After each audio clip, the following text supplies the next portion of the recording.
मुशोकू Tennessee jobless reincarnation के fantasy world में आपका फिर से स्वागत है। सीजन 2 के पार्ट 1 के इस रिकैप में हम एडवेंचर, डिस्कवरी और हार्टफेल्ट मोमेंट्स से भरी रूडियस ग्रे रैट की जर्नी के बारे में जानेंगे। मैंने इसके सीजन 1 का रिकैप भी बनाया है ताकि आप उसे भी देख सकें। और अब शुरू करते हैं। एरिस के उसे छोड़ने के बाद बेहद उदास रूडियस रिमोट नॉर्थलैंड की जर्नी करके जीनिथ को ढूंढना जारी रखता है। अपनी जर्नी जारी रखने के लिए पैसे कमाने की जरूरत के कारण वह बिना इच्छा से पार्टी काउंटर एरो में शामिल होने के लिए सहमत हो गया, जिसमें फ्रंटलाइन फाइटर्स सुजेन और पेट्रीस, जादूगर टिमोथी, हीलर मिमिर और आर्चर सैरा शामिल थे। हालांकि सैरा को रूडियस पर भरोसा नहीं है और वह अपने दिमाग में उसकी तुलना एरिस से करता है। वह ग्रिजलीज को मारने की खोज में काउंटर एरो के साथ जाता है, लेकिन सिचुएशन तब बिगड़ जाती है जब पार्टी उनसे घिर जाती है। काउंटर एरो के मेंबर्स को अपनी जिंदगी के लिए लड़ते हुए देखकर रूडियस को फिर से जिंदा रहने का मोटिवेशन मिलता है और पार्टी को ग्रिजली से लड़ने में मदद करता है। शहर लौटने पर रूडियस को काउंटर एरो के मेंबर के रूप में एक्सेप्ट किया जाता है। यह महसूस करने के बाद कि उसने सब कुछ नहीं खोया है और अभी भी उसके पास रॉक्सी जैसे दोस्त और परिवार हैं जिन पर वह भरोसा कर सकता है, रूडियस ने एरिस के उन बालों को जला दिया जो उसके पास एक याद के तौर पर थे।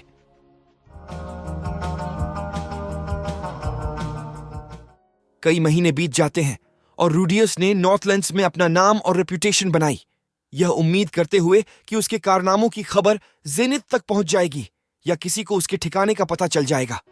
वह स्नो ड्रेक स्केल्स इकट्ठा करने के लिए एक और क्वेस्ट पर काउंटर एरो के साथ जाने का फैसला करता है, लेकिन वह गलती से एक दूसरी पार्टी स्टेप्ड लीडर से टकरा जाता है जो स्नो ड्रेक का शिकार करने के लिए वहां आते हैं। इस असफलता के बावजूद काउंटर एरो सफलतापूर्वक क्वेस्ट पूरी करता है और शहर लौटता है, जहां सैरा रूडियस को उनकी जीत के जश्न में शामिल होने के लिए मनाती है।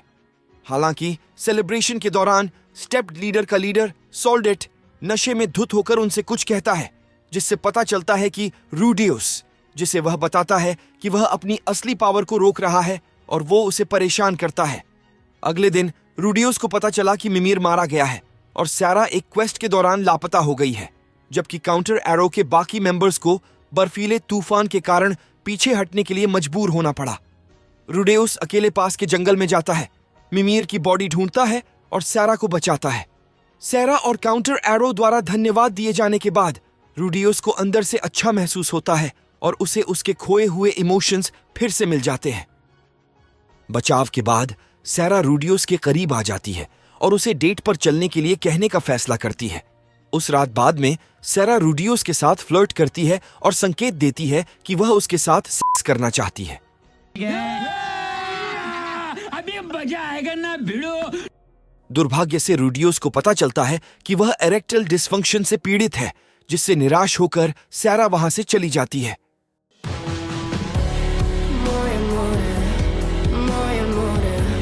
बाद में शर्मिंदा रूडियस अपने दुखों को दूर करने की कोशिश करता है और सोल्डेट के सामने अपनी फीलिंग्स को एक्सप्रेस करता है।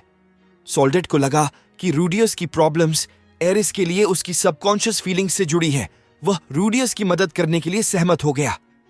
वह रूडियस को एक लोकल क्लब में ले जाता है, जहां सेक्स वर्कर्स में से एक एलिज भी उसे उत्तेजित नहीं कर पाती है। उनका मानना है कि रूडियस जुनून को महसूस नहीं कर सकता क्योंकि उसे विमेन से रिजेक्शन का डर है। घर जाते समय निराश, नशे में धुत रूडियस यह कहते हुए चिल्लाने लगता है कि वह सैरा को पसंद नहीं करता है और उसे बदसूरत मानता है। सैरा ने उसकी बातें सुन ली। गुस्से में उसका सामना करते हुए उसने रूडियस को थप्पड़ मारा और उससे कहा कि वह जाने से पहले उसे फिर कभी नहीं देखना चाहती। इसके बाद रूडियस का डिप्रेशन बढ़ जाता है और वो तुरंत आत्महत्या करने की कोशिश करता है, लेकिन सोल्डेट तुरंत रूडियस की निराशा को समझता है, उसे रोकता है और डची ऑफ नेरिस में एक क्वेस्ट को पूरा करने के लिए उसे अपने साथ चलने को कहता है। इस बीच एलिना लीस, जो रूडियस को ढूंढ रही है, उसे पता चलता है कि वह नॉर्थलैंड्स में गया है। रूडियस अगले 2 साल सोल्डेट की पार्टी के साथ एडवेंचर्स में बिताता है, जहां वो अकेले ही एक रेड ड्रैगन को मार देता है। कुछ ही समय बाद एलिना लीस अंततः रूडियस को ढूंढ लेती है और उसे इन्फॉर्म करती है कि पॉल और रॉक्सी जेनिथ को ढूंढने के लिए पहले से ही रपा की लैब्रिंथ सिटी में जा चुके हैं। इस बीच रूडियस ने खुद रपा की जर्नी करने से पहले सर्दी निकलने तक नॉर्थलैंड में रहने का फैसला किया और उसे जल्द ही एलिनालिस की सच्चाई के बारे में पता चलता है। कुछ समय बाद रूडियस को रेनोआ यूनिवर्सिटी ऑफ मैजिक से एक लेटर मिला जिसमें उसे अपने हालिया कारनामों के कारण स्पेशल स्टूडेंट के रूप में वहां इनवाइट किया गया था। रूडियस एक्साइटेड है, लेकिन पहले जेनिथ को ढूंढने का सोचता है। उस रात रूडियस अपने सपनों में फिर से ह्यूमन गॉड का सामना करता है। ह्यूमन गॉड ने उसे यूनिवर्सिटी में एनरोल होने और वहां टेलीपोर्टेशन डिजास्टर की जांच करने की सलाह दी और उससे वादा किया कि ऐसा करने से उसकी तकलीफ ठीक हो जाएगी, जिससे रूडियस यूनिवर्सिटी के इनविटेशन को एक्सेप्ट कर लेता है और एलिनालिस के साथ वह रेनोआ की जर्नी करता है, जहां सिल्फी, एरियल, क्लिफ और ज़नोबा उसी यूनिवर्सिटी के स्टूडेंट्स हैं जहां वो जाने के लिए तैयार है।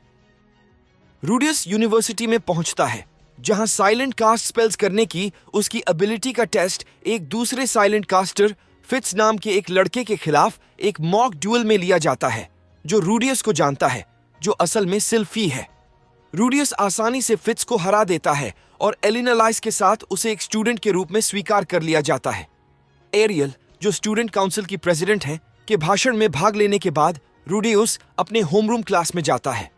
वहां वह ज़नोबा के साथ फिर से मिलता है और अपने कुछ साथी क्लासमेट्स से मिलता है, गाइस की बेटी लिनिया डेडोल्डिया, बीस्ट गर्ल पर्सना और मैजिकल जीनियस क्लिफ ग्रिमवार, जो उसे बताता है कि वह एरिस के कारण रूडियस को जानता है। उसे यह भी पता चलता है कि फिट्स भी उसकी क्लास में है, लेकिन वह कम दिखाई देता है। फिट्स के साथ एक ब्रीफ एनकाउंटर के बाद रूडियस की मुलाकात लूक से होती है, जो बताता है कि वह भी ग्रे रैट और रूडियस का कजिन है। बाद में जब रूडियस अपने डॉर्म में वापस जा रहा था, फिट्स ने गलती से एरियल की पैंटीज को अपने ऊपर की खिड़की से गिरा दिया। जब रूडियस ने उसे उठाया तो लड़कियां गुस्से में उससे भिड़ गईं और उस पर उन्हें चुराने का आरोप लगाया। डॉर्म टीचर उसे पनिशमेंट देने का प्रयास करती है, लेकिन फिट्स रूडियस का बचाव करने के लिए आता है। टीचर और लड़कियों को वायलेंस और इंजरी की धमकी देकर पीछे हटने के लिए मजबूर कर देता है। फिट्स ने रूडियस को परेशानी में डालने के लिए माफी मांगी, लेकिन रूडियस ने उसकी मदद करने के लिए फिट्स को धन्यवाद दिया और फिट्स ने रूडियस को उसकी असली पहचान न बताने का फैसला किया। रूडियस को यूनिवर्सिटी में स्कूल लाइफ की आदत पड़ने लगती है, जहां वह उस जादू को सीखता है जिसका उसके पास एक्सपीरियंस नहीं है। साथ ही फिट्स के साथ टेलीपोर्टेशन डिजास्टर के कारण पर रिसर्च करता है। हालांकि रूडियस को यह एहसास होता है कि उसे फिट्स पर क्रश है, जिससे वो कंफ्यूज हो जाता है क्योंकि वह अब भी मानता है कि फिट्स लड़का है। इस बीच वह ज़नोबा को यह सिखाने का भी प्रयास करता है कि वह अपनी मूर्तियां कैसे बनाए, लेकिन उसकी मैजिक कैपेसिटी की कमी और उसकी सुपर स्ट्रेंथ उसे मूर्ति बनाने में सक्षम होने से रोकती है। फिट्स का सुझाव है कि ज़नोबा एक गुलाम खरीदें जो उसके लिए मूर्तियां बना सके। रूडियस, फिट्स और ज़नोबा फिर लोकल स्लेव मार्केट में जाते हैं और एक यंग ड्वार्फ गर्ल को खरीदते हैं जिसका नाम वे जूली रखते हैं। इसके बाद रूडियस ने जूली को मैजिक और जनरल स्किल्स सिखाने के लिए उसे पढ़ाना शुरू कर दिया और वह ज़नोबा की सर्वेंट के रूप में भी काम करती है।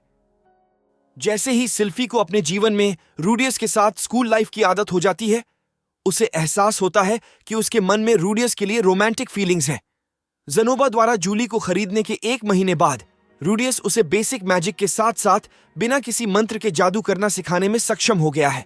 हालांकि जब ज़नोबा जूली को रूडियस द्वारा बनाई रूजियड की मूर्ति दिखाई तो रूडियस ने रॉक्सी की मूर्ति के बारे में भी पूछा जो उसने बनाई थी। ज़नोबा को यह स्वीकार करने के लिए मजबूर होना पड़ा कि अपने फर्स्ट ईयर में वह लिनिया और पुरसेना से ड्यूल हार गया था, जिन्होंने मूर्ति को नष्ट कर दिया था। रॉक्सी वाली इस छोटी सी बात से गुस्सा होकर रूडियस ने लिनिया और पुरसेना को एक लड़ाई में हरा दिया और उन्हें अपने कमरे में कैद कर लिया, लेकिन उन्हें इतनी देर तक बांधे रखा कि वे खुद गीले हो गए, जिससे उन्हें उसे साफ करने के लिए मजबूर होना पड़ा। फिर वह बिना किसी शिकायत के उन्हें सजा देने के अच्छे तरीके के बारे में फिट्स के साथ बात करता है और फिट्स उनको एक दिन के लिए शर्मनाक चेहरे के निशान पहनने के लिए मजबूर करके बीस्ट गर्ल्स के साथ मजाक करने को कहती है। यह जानने के बाद कि रूडियस ने घिसलेन के अंदर ट्रेनिंग ली है, लिनिया और पर्सिना रूडियस के प्रति घोर सम्मान के साथ चले जाते हैं और रूडियस फिट्स के साथ कुछ समय अकेले बिताता है। फिट्स रूडियस को अपना चेहरा दिखाने के लिए अपना धूप का चश्मा हटाने पर विचार करती है, लेकिन रुक जाती है। क्लिफ एक दिन रूडियस के पास जाता है और उससे एलिनालिस से मिलवाने के लिए कहता है, जिस पर उसे क्रश है।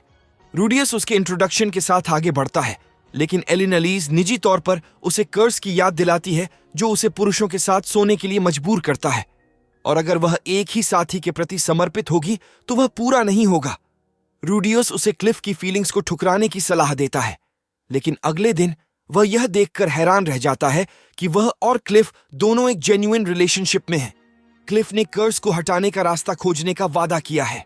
बाद में स्कूल के बीस्टमैन ने रूडियस को लिनिया और पुरसेना से शादी करने के अधिकार के लिए चुनौती देना शुरू कर दिया, क्योंकि बीस्ट गर्ल्स ने उन्हें गुमराह किया था कि वह उनका पैक लीडर है।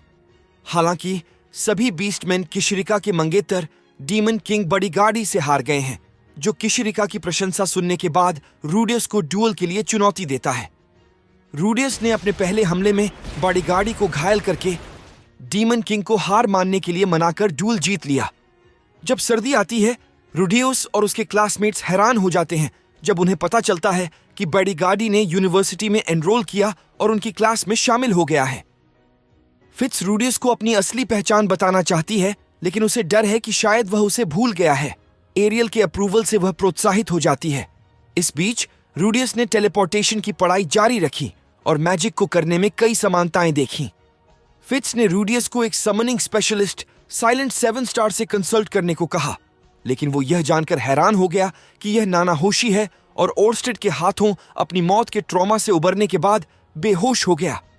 फिट्स रूडियस को रिवाइव करता है और नाना होशी रूडियस को 2 जापानीज नाम शिनोहारा अकीतो और कुरोकी सतोशी दिखाती है और पूछती है कि क्या उनमें से कोई भी नाम उसका है।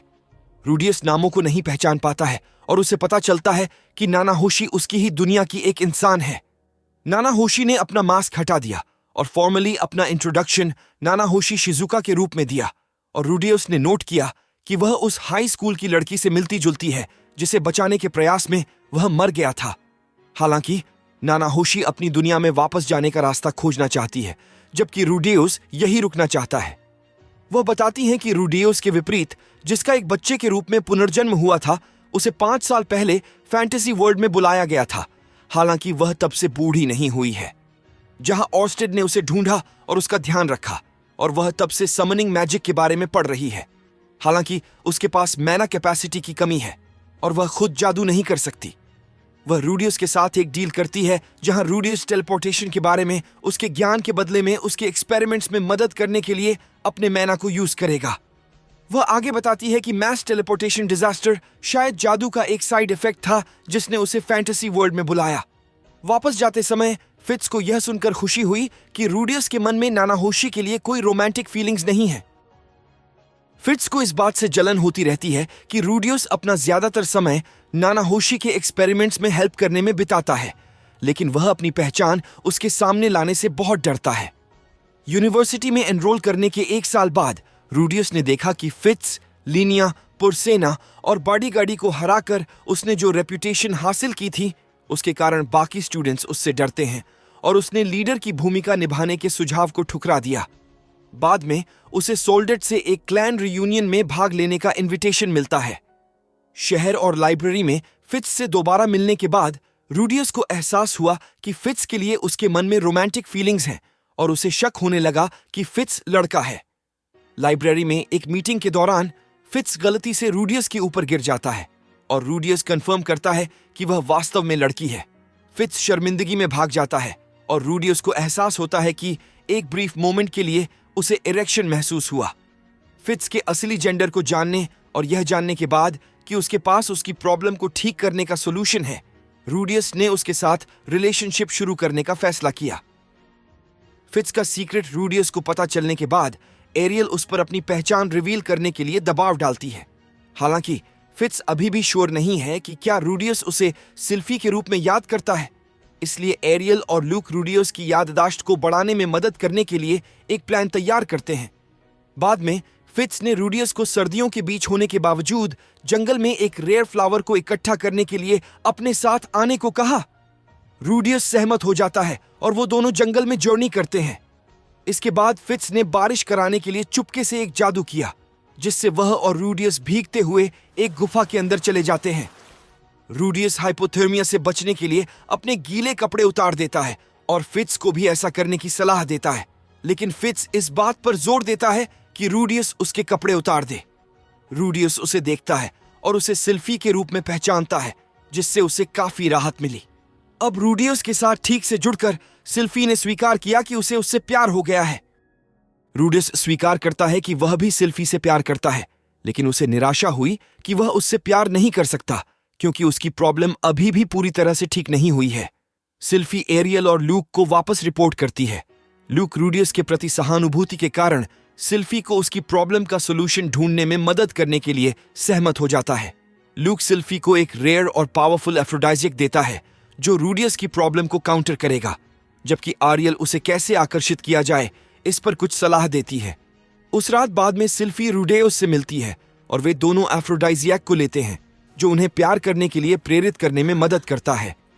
अगली सुबह यह महसूस करने के बाद कि सिल्फी ने उसे नहीं छोड़ा है, रूडियस को एक इमोशनल रिलीफ मिलता है जो एरिस द्वारा उसे छोड़ने के कारण हुए आघात पर काबू पाता है और अपनी प्रॉब्लम से ठीक हो जाता है। इसके बाद रूडियस ने एरियल के प्रति अपनी वफादारी का प्रॉमिस करके उसकी मदद के लिए धन्यवाद दिया और फिर सिल्फी से शादी के लिए हाथ मांगा, जिसे उसने स्वीकार कर लिया। एरियल ने सिल्फी को खुद को फिट्स के रूप में छिपाने से फ्री कर दिया और रूडियस को अपने इनर सर्कल के हिस्से के रूप में स्वीकार कर लिया। इसके बाद सिल्फी ने एरियल और लूक को उनके लिए किए गए हर काम के लिए धन्यवाद दिया। जैसे ही हम मुशोकु टेंसी जॉबलेस रीइंकार्नेशन के सीजन 2 पार्ट 1 को अलविदा कह रहे हैं, हम आगे आने वाले एडवेंचर्स की एक कैप्टिवेटिंग स्टोरी का इंतजार कर रहे हैं।